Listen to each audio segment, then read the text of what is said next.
All right. Hi, my dear learners. Hi, my dear subscribers, and my dear audience. Today I'm going to deal with My Mother at 66, which is a profound poem written by Kamala Das, beautiful and exquisite poem, which is written by Kamala Das.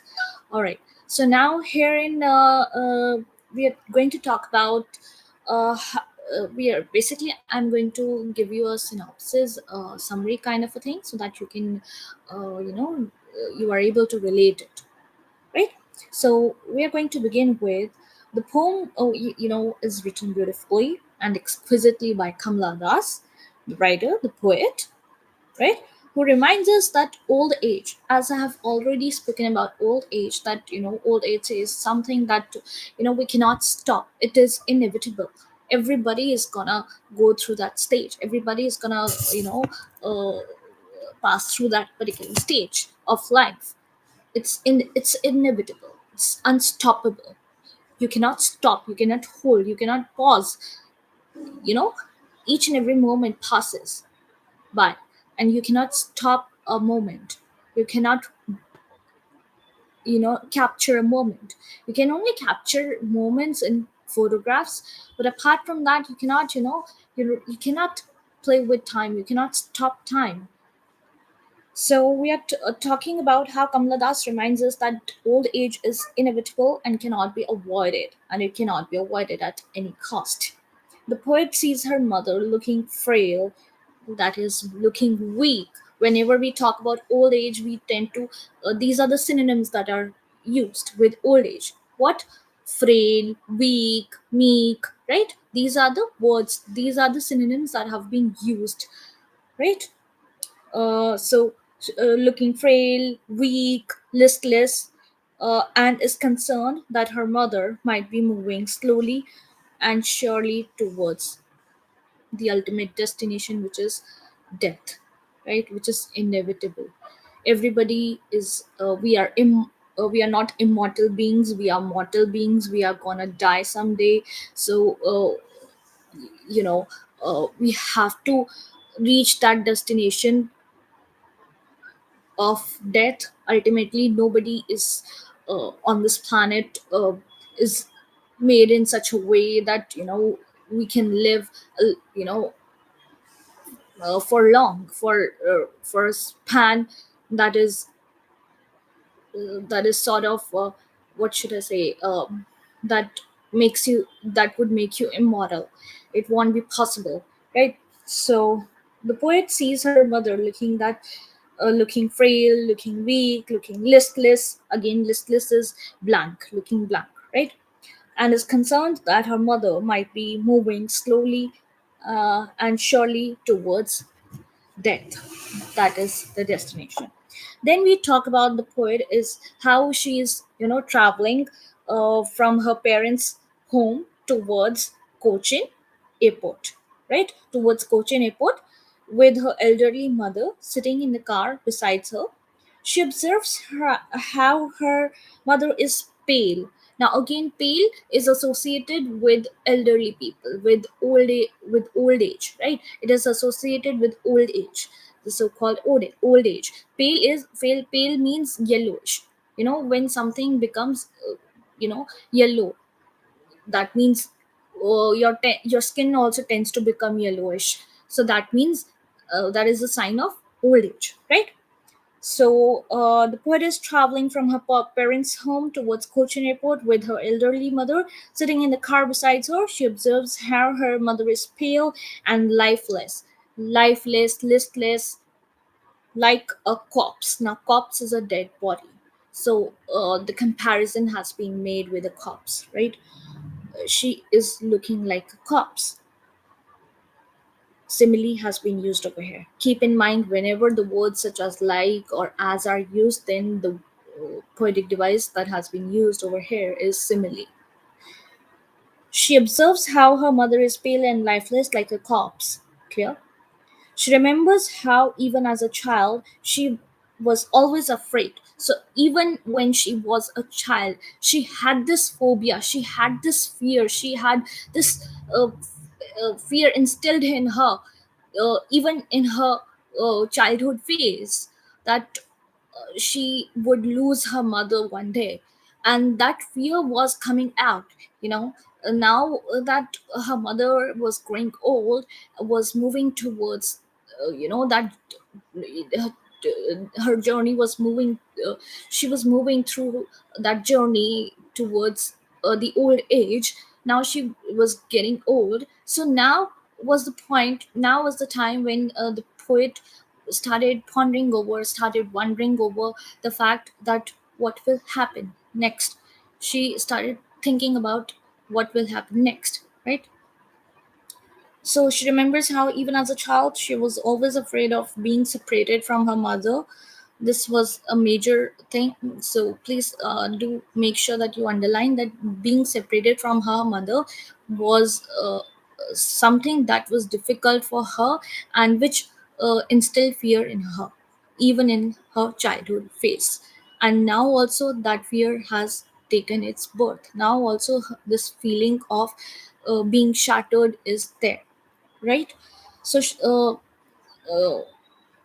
and of losing her. So she notices that her mother has now dozed off. Dozed off, that means just gone to sleep with her mouth open, right? With her mouth hanging open, right? So with her mouth hanging open like this, dozing off like this. So when you tend to, your pale, your skin has become pale, you have started dozing off, and with your mouth open, that made her realize, that made the daughter, that made the poetess realize the fact that that the mother was growing old, right? That aging was the process, and aging is the natural process which every one of us has to go undergo, right? We all are aging, we all are growing old day by day, we all are stepping into this process of aging, right? Called aging, and nobody can escape through this process. Nobody can. People in the past also have tried uh, several things in order to immortalize themselves, but it is not true. Nobody can immortalize himself unless and until we talk about literature.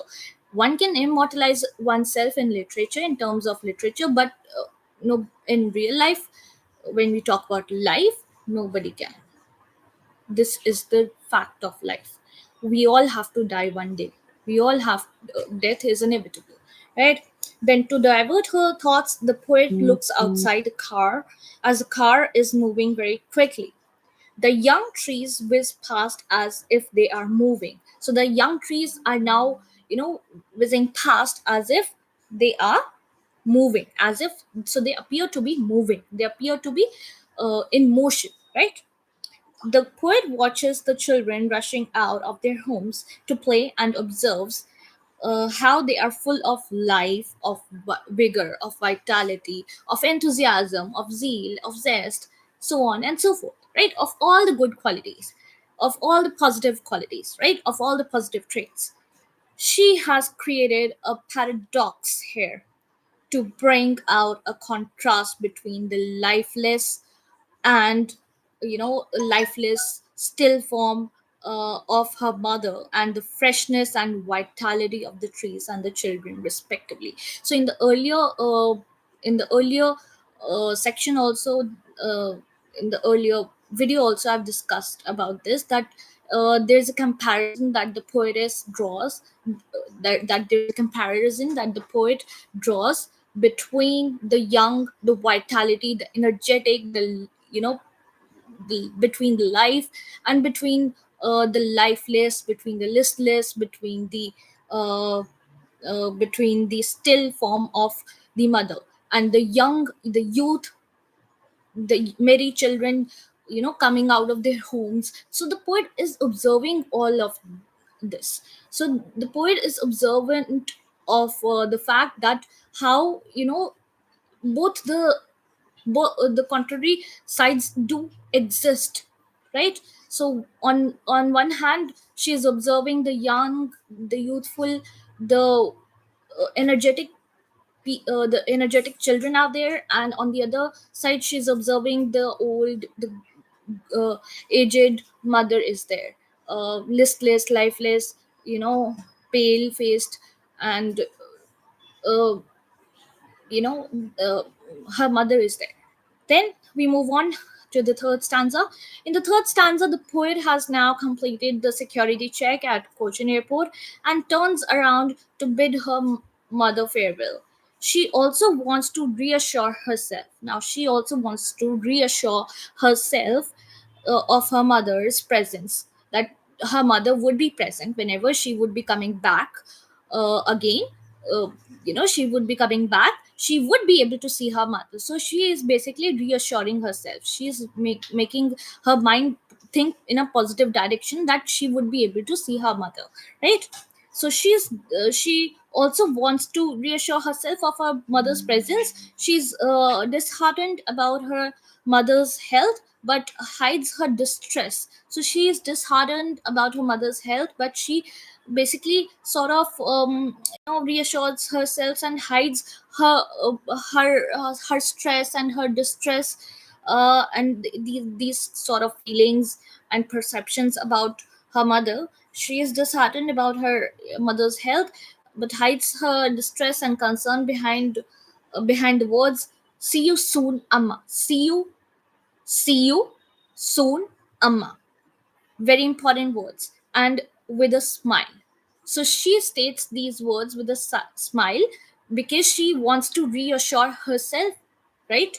The poet smiles for long um, as she wants the mother to feel reassured that they will meet again. So she was initially reassuring herself, now she's reassuring her mother as well that they will be able to meet again, and sooner they will be able to contact each other. They would be in contact with each other, they would be able to mingle, they would be able to communicate, they would be able to sit with each other and talk to each other.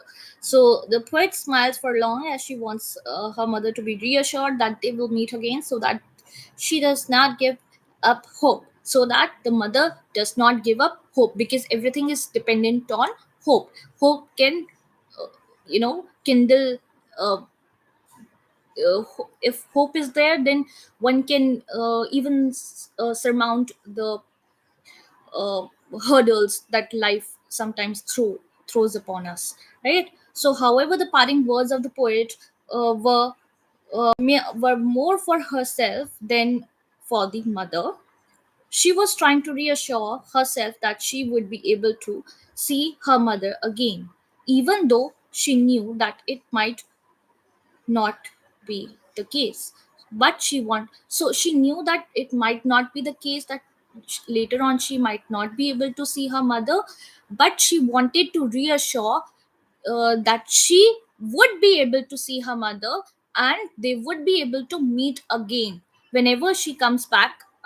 The next time they would be able to meet again, they would be able to talk to each other again, they would be able to mingle out and to communicate again, they would be able to sit together, right? So that was it. This was the introduction. I hope it is clear now. Now let's move on to okay. So we'll be covering the poetic devices in the next video. For now, this is it. This is Sakriti Joshi. If you and keep learning, keep growing, keep be positive, and everything is possible. The word impossible itself says that I am possible. So everything is possible. Just be positive, stay positive, keep growing, keep learning. This is Sukriti Joshi signing off.